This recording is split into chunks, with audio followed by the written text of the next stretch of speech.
mais surtout cette législation morale qui est en train de tuer la nation par voie de génocide et par le contrôle aussi des organismes de santé dans plusieurs secteurs, qui pourra aller sous peu vers l'implantation du chiffre dans la peau des nouveau-nés. Et là, j'affirme pas une chose gratuitement. Oui, très brièvement, d'abord, il s'agit de se rendre compte d'une situation de fait. Depuis le 1er mai 1776, une action concertée a été entreprise pour pouvoir établir un seul gouvernement mondial, un seul système monétaire mondial et une seule religion mondiale sous l'égide de Lucifer. J'ai essayé aussi de donner des illustrations concrètes de la structure et des organigrammes qui nous permettent de saisir le fonctionnement de cet ensemble qu'on appelle les Illuminati. Et ensuite, nous avons détaillé leur rôle dans chacune des parties du monde. Mais tout cela n'était pas pour effrayer ou pour donner un sentiment d'impuissance à ceux qui nous écoutaient. Au contraire, nous devons prendre conscience que l'heure est venue pour chacun de nous engager de façon personnelle, de façon communautaire, pour apporter des réponses d'évangile à un monde qui, hélas, pour le moment, a été trompé. Et c'est ça que j'aimerais que l'on comprenne. Toutes les activités des Illuminati s'est fait de façon tellement occulte et secrète que nous étions en quelque sorte démunis, faute d'informations. Mais Jésus nous dit, c'est la vérité qui vous rendra libre. Mon but a été de donner des sources de renseignements pour nous permettre d'abord de cerner dans la vérité la nature et l'ampleur du problème, afin de pouvoir, dans un second temps, insérer notre action évangélisatrice et pastorale de façon efficace, afin précisément de hâter cet avènement de la civilisation d'amour pour l'an 2000. Il faut être bien conscient d'une chose.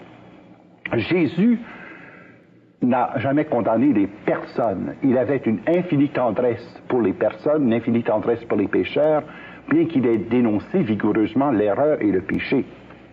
Alors c'est la même attitude qui doit être la nôtre, c'est-à-dire d'être bien conscient de ne pas attaquer les personnes en tant que personnes, mais de mettre en évidence les idées, les idéologies, les objectifs qui sont incompatibles et irréconciliables avec l'engagement chrétien. Saint Paul nous avertit aussi. Il est beau d'avoir du zèle, mais si vous avez un zèle amer, vous ne glorifiez pas Dieu. Et je pense que si nous exhortons les auditeurs à un engagement, nous voulons les exhorter à un engagement tellement rempli d'amour et de vérité qu'il n'y a pas de place pour l'amertume, pour la haine ou pour le fanatisme sous quelque forme que ce soit. Maintenant, sur la question de l'engagement individuel, je pense que c'est important pour nous de bien comprendre une chose. On a pu être impressionné par la puissance de ces organisations occultes et on a pu être impressionné également par l'étendue de leur action. Mais n'oublions pas que nous sommes tous membres du corps du Christ. Nous sommes 750 millions de catholiques et près d'1 milliard de chrétiens. Si chacun individuellement assumait sa responsabilité chrétienne et un engagement sérieux selon son baptême et sa confirmation, bien là, à ce moment-là, ce serait très facile de pouvoir se désengager de cette espèce de machine énorme que l'on appelle d'ailleurs encore la bête. C'est le nom technique et officiellement reconnu pour cet immense organisme des Illuminati. Alors je pense que sur le plan individuel, disons, il y a des choses très faciles à faire. Qui ne peut pas écrire une lettre? Alors, écrire personnellement à votre député, soit fédéral, soit provincial, des lettres exposant clairement vos vues et spécifiant les moyens que vous préconisez pour résoudre les grands problèmes concernant par exemple l'inflation, le chômage, mais surtout cette législation morale qui est en train de tuer la nation par voie de génocide. Je pense à ces législations sur l'avortement, je pense à ces législations sur la limitation des naissances et par le contrôle aussi des organismes de santé dans plusieurs secteurs, qui pourra aller sous peu vers l'implantation du chiffre dans la peau des nouveau-nés. Et là, j'affirme pas une chose gratuitement. Notre grand problème, vous savez, c'est que nous nous sommes tus trop longtemps. Et nous sommes victimes de notre silence maintenant. À cause du vide créé par notre indifférence et notre silence, eh bien, ceux qui préconisaient des voies autres avaient libre champ d'action pour pouvoir exprimer à cœur de jour et à cœur d'année leur point de vue.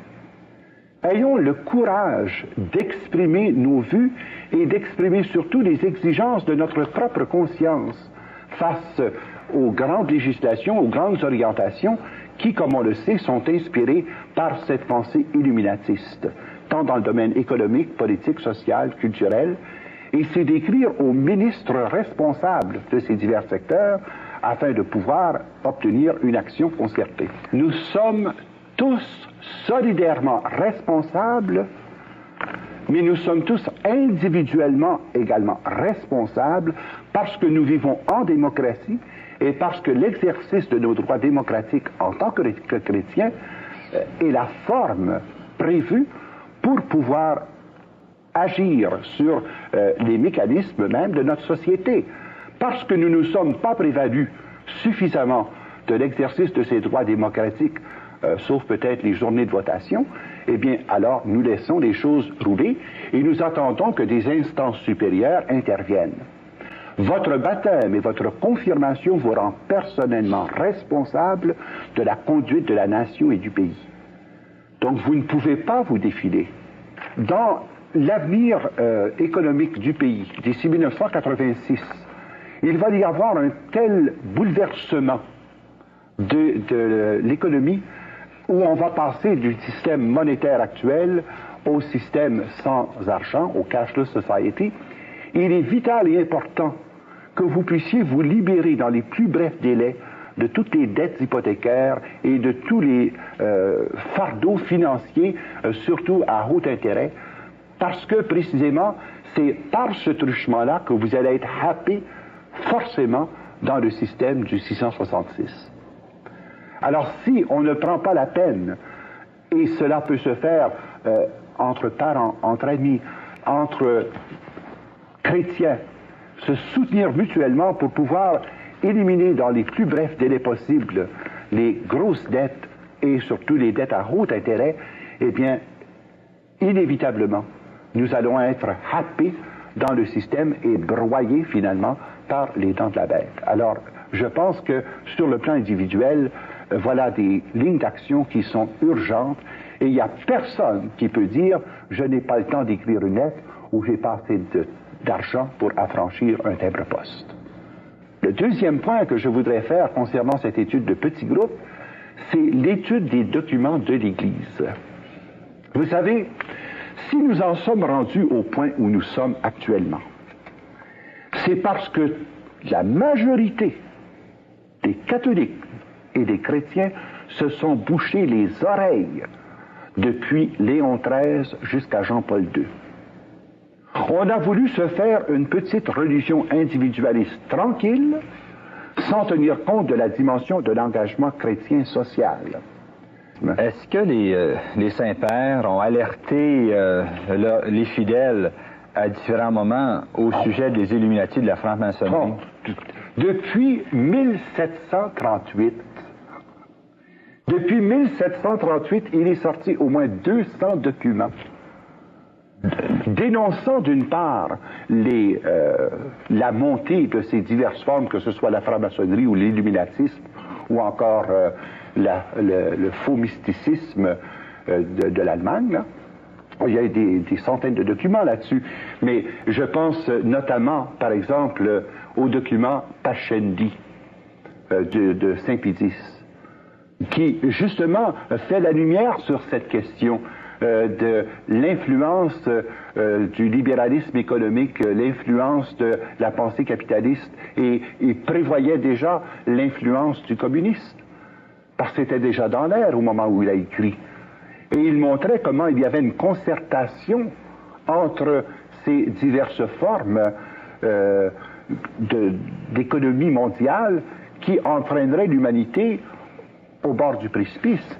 Si d'une part on aurait tiré le mot franc-maçon en rapport avec l'excommunication, c'est que le numéro est maintenant plus vaste, parce qu'il n'y a pas seulement que la franc-maçonnerie qui s'engage à la destruction de l'Église. Donc on parle de tout mouvement qui complote, qui se concerte pour détruire la foi des fidèles et pour entamer l'unité de l'Église, eh bien, sont frappés d'excommunication. Ce qui inclut les francs-maçons. Bien oui, mais c'est parce que au moment où le droit canon est sorti en 1917, c'était spécifiquement les francs-maçons qui étaient le groupe de pointe qui était dirigé contre la papauté et contre l'unité de l'Église. Alors vous aviez un groupe en France qui était le Grand Orient de France, d'une part, mais vous aviez les Carbonari en Italie. Et c'est pourquoi on a spécifié que l'excommunication visait les personnes qui étaient dans les loges maçonniques et que cette excommunication ne pouvait être relevée que par le Saint-Père en personne. L'Église s'est maintes et maintes fois prononcée, mais nous avions les oreilles bouchées. Et c'est pour ça que je voudrais m'adresser à vous, chers auditeurs. Ouvrez vos cœurs au divin Rédempteur. Ouvrez les oreilles de votre cœur à ce que l'Esprit dit à l'Église aujourd'hui. Ouvrez les yeux de votre cœur pour discerner ce qui se passe et pour dépister dans quelle zone d'influence s'exerce le rôle des Illuminati dans les secteurs particuliers où vous œuvrez, que ce soit dans le domaine politique, économique, social, religieux, militaire. Ils sont partout. Mais nous avons tendance au défaitisme en disant « nous sommes si petits, si faibles ». Ce n'est pas vrai. Partout où la puissance des ténèbres abonde, la force de la lumière surabonde, au départ. Deuxièmement, nous sommes sûrs que Jésus est victoire. Il nous a obtenu la victoire par sa mort et par sa résurrection. Il a scellé cette victoire par sa croix. Alors nous n'avons absolument rien à craindre, au contraire. Mais nous avons à exercer notre action de façon concertée, sur le plan individuel, sur le plan des petits comités, et enfin sur le plan communautaire ecclésial. N'oublions jamais une chose, c'est que le Canada a été placé par les pères de la Confédération sous le dominion de Jésus-Christ. Et c'est du psaume 71 qu'est tirée la devise du Canada. Que ton règne s'étende d'un océan à l'autre, à Marie ou Squad Marie. Et c'est le psaume 71 qui a été l'inspiration d'appeler le Canada non pas une république, non pas un royaume, mais un dominion. Parce que c'est le terme qui était utilisé dans la version biblique que les pères de la Confédération ont consulté. C'est le dominion de Jésus-Christ. La place de l'Évangile, ce n'est pas d'abord et avant tout dans le sanctuaire du temple, mais la place de l'Évangile, c'est sur la place du marché. Le jour de la Pentecôte, les apôtres sont descendus sur la place du marché pour proclamer la bonne nouvelle de la résurrection du Seigneur. Et c'est sur la place du marché que nous devons faire entendre notre voix et que nous devons faire aussi intervenir notre action concertée pour que, au nom du Christ, en Église, nous puissions apporter des solutions neuves, des créations qualitatives originales, des solutions inédites aux grands problèmes qui concernent et notre nation et notre pays. J'aimerais peut-être que nous terminions avec un mot de prière. Seigneur notre Dieu, nous venons devant toi proclamer ta royauté d'amour. Nous venons proclamer ta souveraineté d'un océan à l'autre sur ce pays qui est sorti de tes mains et de ton cœur. Ce pays a été bâti par les pionniers de la foi et arrosé du sang des martyrs. Ce pays, Seigneur, tu l'as fait jaillir comme un avant-poste de l'évangélisation dans le monde actuel. Nous te demandons de susciter en ce pays des prophètes, des apôtres, des docteurs et des pasteurs selon ton cœur. Et Seigneur, adresse-toi à ceux qui sont présentement à l'écoute pour que leur cœur s'ouvre au divin Rédempteur. Amen. Père Jean-Paul, qu'est-ce qui vous a amené à vous intéresser à la musique des jeunes, la musique rock'n'roll? Tout d'abord, personnellement, ma formation première a été une formation musicale. J'ai fait du concert de 9 ans à 16 ans et j'ai reçu ma formation musicale à l'Université de Toronto, au conservatoire. Un peu plus tard, lorsqu'il y a eu cette vague, surtout avec Elvis Presley, j'étais directeur des étudiants. Alors vous comprenez bien que ça posait pour moi un certain nombre de problèmes sur le plan discipline et sur le plan aussi formation spirituelle de mes jeunes. Mais la vraie raison qui m'a poussé à écrire cette étude sur le message subliminal, c'est que j'ai été confronté dans l'espace de quelques mois par 18 cas de suicide. Et c'est d'autant plus effarant que parmi les victimes, il y avait 11 garçons et 7 filles âgés de 14 à 23 ans. Lorsque j'ai fait l'étude des causes qui avaient conduit à ces suicides, j'en ai relevé un certain nombre, par exemple, des jeunes qui venaient de foyers séparés, divorcés, d'autres qui avaient connu des traumas familiaux, d'autres qui avaient connu des difficultés scolaires. Mais le seul élément qui revenait dans les 18 cas, et je tiens à le dire, c'est que les 18 jeunes en question écoutaient en moyenne de la musique rock'n'roll plus de 5 heures par jour. C'est ce qui m'a mis sur la piste en demandant aux parents des victimes de me passer les albums de musique que ces jeunes écoutaient. Et lorsque j'ai fait l'analyse du contenu, je trouvais bizarre que les 18 écoutaient le même genre de musique. Et j'ai dit quand même, ça ne peut pas expliquer que ça pousse au suicide. Il faut qu'il y ait autre chose. C'est à ce moment-là que j'ai pris connaissance d'une recherche qui avait été faite par le pasteur Greenwald. Et je me suis mis à faire l'analyse des disques et j'ai découvert qu'il y avait en renversé un message masqué. Ce message masqué qui a pour effet d'inciter les jeunes soit au meurtre, soit à la violence, soit au suicide, soit à l'usage de la drogue, soit encore à toute forme de violence. Mais mon père, vous dites, vous, que dans la musique rock'n'roll, il y a des musiques, il y a un message inversé, un message qu'on entend, qui ne sont pas les paroles mêmes de la chanson, mais c'est des paroles surajoutées. C'est absolument vrai. Voyez-vous, je pense que c'est un phénomène qui a été mis en lumière et en popularité par les Beatles, qui ont été les premiers à s'en servir de façon spécifique. Mais une fois le principe établi, eh bien, on a suivi la mode en ajoutant des messages de plus en plus directs et en ajoutant aussi des messages de plus en plus longs.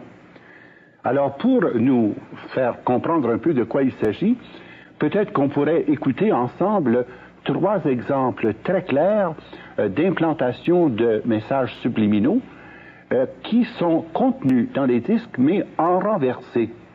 Alors, pendant que nous écoutons ces 3 exemples, nous pouvons regarder en même temps ce fameux album de Led Zeppelin.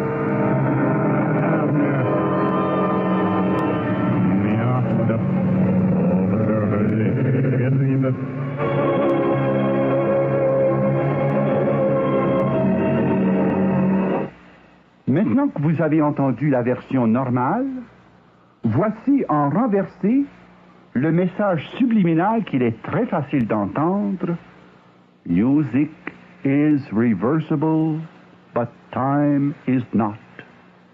Turn back, turn back, turn back. La musique est réversible, mais le temps ne l'est pas. Recule, recule, recule avant qu'il ne soit trop tard.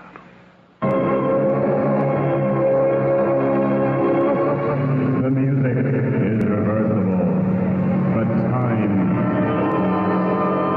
Turn back, turn back, turn back, turn back.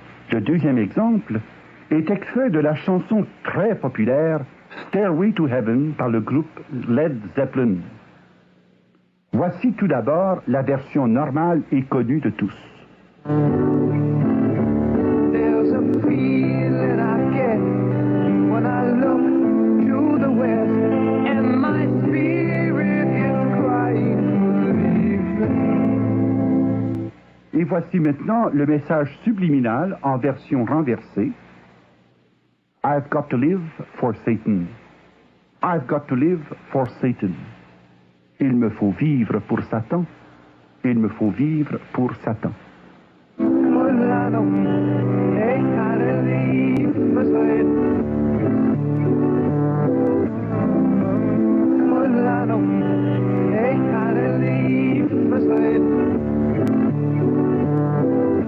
Pour conclure, j'utiliserai le chant des Beatles intitulé Revolution No. 9, car c'est à partir du moment précis de la parution de cette chanson que les messages subliminaux furent intégrés dans la production des disques rock and roll. À l'endroit, vous entendrez la répétition sans fin de Number 9, Number 9, Number 9, Number 9. Le message subliminal que vous entendrez en version renversée est le suivant. Turn me on, dead man. Turn me on, dead man. Turn me on, dead man. En traduction, cela signifie excite-moi sexuellement, homme mort. Et l'homme mort en question, c'est Jésus-Christ. Turn me on, dead man. Turn me on, dead man. Turn me on, dead man. Turn me on, dead man. Turn me on, dead man. Turn me on, dead man. Turn me on, dead man. Turn me on, dead man. Turn me on, dead man. Turn me on, dead man. Et pour bien démontrer que telle était la pensée des Beatles, John Lennon se fera le porte-parole du groupe lors de la présentation publique du Devil's White Album. Le christianisme, dit-il, va disparaître. Il va régresser, se désagréger. Je n'ai rien à prouver là-dessus, j'ai raison. L'histoire démontrera que j'ai eu raison. Présentement, nous sommes plus populaires que Jésus-Christ. Je me demande bien ce qui disparaîtra en premier, le rock'n'roll ou le christianisme. En d'autres termes, il proclame que Jésus-Christ est mort et enterré. Seule survie et triomphe de rock'n'roll. Mais comment faites-vous pour arriver à extraire d'un disque qui joue dans un sens le message qui est inclus lorsqu'on tourne le disque dans l'autre sens? Bien, voici, c'est relativement simple sur le plan technique, sauf dans le cas des disques de Ozzy Osbourne, parce qu'il a utilisé une technique autre que nous expliquerons tout à l'heure. Mais au départ, nous enregistrons simplement le disque à l'endroit sur une bande magnétique, et ensuite nous transférons la bande magnétique que nous faisons jouer à l'envers, et là, les paroles sortent très clairement. Et quand on se sert d'un filtre equalizer, eh bien, ça enlève la densité de la musique pour isoler de façon plus claire les paroles que nous entendons. Mais les paroles qui ont été, disons, particulièrement incitatives de meurtre ont été trouvées dans le disque Blondie, du groupe Blondie, où on entend très spécifiquement « Die young, die pretty », « Meurs jeune, meurs jolie ». Même dans le disque Stairway to Heaven que nous venons d'entendre et qui est très connu, eh bien, il est dit « Voici que je me tourne vers l'ouest et que mon esprit aspire en criant pour partir ». En se tournant vers l'ouest, c'est-à-dire du côté opposé du soleil, eh bien, c'est un langage ésotérique. Celui qui chante cette chanson préconise que pour sortir de la misère et pour trouver son ciel, il n'y a qu'une façon logique et pratique, c'est de se suicider soi-même. I've got to live for Satan. Je dois vivre pour Satan. Et pour pouvoir vivre avec lui, le suicide est le moyen le plus rapide. Mais Père, tous ces messages sont dits en anglais. Oui. Et la plupart des gens ici qui sont à l'écoute, un bon nombre d'entre eux, de toute façon, ne comprennent pas l'anglais. Comment de tels messages dits dans une langue étrangère et de reculons peuvent-ils avoir une influence quelconque sur quelqu'un? Bien là, c'est toute la problématique, n'est-ce pas, de la puissance du subconscient de pouvoir reconstituer le message qui réapparaîtra, notamment en heure de crise ou en heure d'angoisse. Et nous avons pu contrôler, par exemple, au Japon, en Allemagne et en France, des groupes contrôle qui ne comprenaient absolument pas l'anglais, mais qui revenaient avec textuellement les mêmes paroles et les mêmes comportements. On savait déjà par les études sur la séduction subliminale combien était puissante la suggestion, même cachée, par exemple pour le marketing. Alors, des études ont été faites là-dessus, et notamment les études du docteur Chaloux, qui ont démontré aussi l'impact de la suggestion masquée pour transformer des comportements. Et c'est précisément en faisant des analyses contrôle de population, notamment de populations qui ne comprenaient absolument pas l'anglais, qu'on s'est rendu compte que ces mêmes phénomènes se produisaient et qu'il y avait des manifestations collectives qui correspondaient aux suggestions subliminales contenues dans les divers disques. Père Jean-Paul, je vois que vous avez apporté beaucoup de pochettes, de disques. Pourquoi les apportez-vous, Père Jean-Paul? Bien, c'est parce qu'il y a des contenus très importants dans ces pochettes de disques. Vous avez par exemple ici Sabbath, Bloody Sabbath. On sait que le groupe Black Sabbath a été fondé par Ozzy Osbourne. Mais ce disque, précisément, vient nous parler du sacrifice humain dans le cadre du culte à Satan. Ici, vous avez le S satanique, le S éclair, nous montre le dieu du rock'n'roll, c'est le dieu Thor. Ce dieu qui est l'objet du culte des prêtres druides. Ici, vous avez un exemple très clair de profanation, où on a pris le Saint-Suaire de Turin comme modèle, et le groupe Black Sabbath voulait demander, exhorter les jeunes à la violence de masse, et ils ont exposé devant leurs yeux, non pas le Saint-Suaire de Turin, mais la similitude de ce Saint-Suaire dans le visage de Satan. Ici, vous avez la perversion des anges qui s'ennuient tellement au ciel que pour trouver un peu de calme et de sérénité, qu'ils doivent apprendre en enfer à fumer leur pot et puis à jouer au gambling. Ici, vous avez la fameuse maison de Aleister Crowley. Cette maison joue un rôle très important dans l'histoire du rock'n'roll, surtout depuis les Beatles. Cette maison a été achetée par Jimmy Page, et c'est dans cette maison que plusieurs groupes se sont formellement consacrés à Satan, notamment le groupe The Who, les groupes Black Sabbath, les groupes de Ozzy Osbourne, et c'est dans cette maison que Jimi Hendrix a connu la mort. Bien, le cas d'Ozzy Osbourne est un peu différent de celui que nous avons mentionné jusqu'à date, parce qu'il a utilisé des méthodes tout à fait nouvelles et hautement spécialisées pour introduire dans son disque non pas simplement une phrase ou 3-4 phrases en message inversé, mais où il y a un poème complet qui est très terrible au point de vue contenu, puisque dans le premier chant « Believer », en message renversé, concerne une relation homosexuelle avec Satan.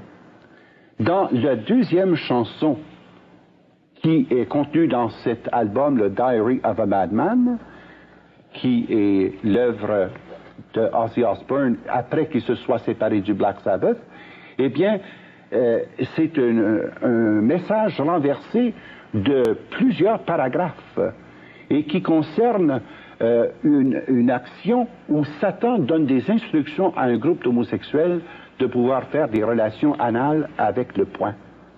Alors imaginez-vous l'énormité de ce message qui a été implanté par voie électronique et implanté avec la nouvelle technique digitale. C'est pour ça que ça crée tout à fait une autre situation que celle que nous avons connue jusqu'à présent. Ça veut dire ceci, que lorsque, en direct, les autres groupes chantaient sur le théâtre, le message subliminal ne passait pas. Tandis que dans la chanson et la technique d'Ozzy Osbourne, la chanson est conçue à partir du message subliminal et ensuite reproduite pour le texte que nous entendons. Alors peut-être que nous pouvons écouter déjà deux exemples absolument flagrants de cette production de Ozzy Osbourne qui est contenu dans l'album Diary of a Madman. Le premier, c'est Believer, et pendant que nous écoutons la musique, vous pourrez lire à l'écran les paroles, qui sont les paroles du message subliminal obtenu en message renversé.